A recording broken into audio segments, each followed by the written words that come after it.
She's am I late? So cute. Am I late? Am I late? Wait, you? Yeah. I made the whole.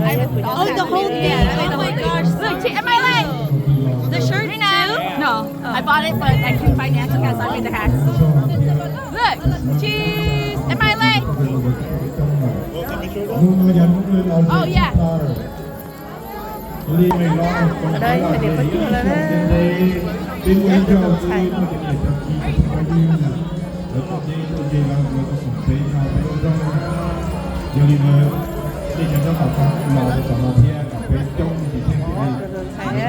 chạy nhé. Nó nói những cái xe o đấy. cho nên cho nên chân đi có giả lúc xanh có thể cứ lúc sạc thiên chỉ do lúc sạc thiên trong đó cái là đây ta chỉ có đây rồi ở bên đây có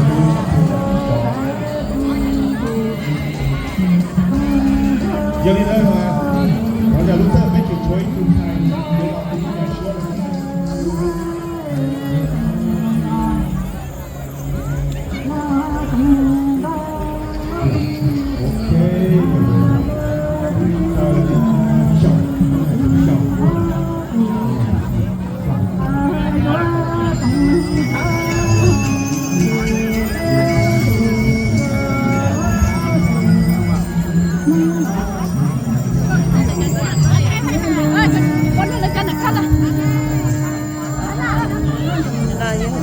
con lẩu á.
trong đó có nhà mô tí lũ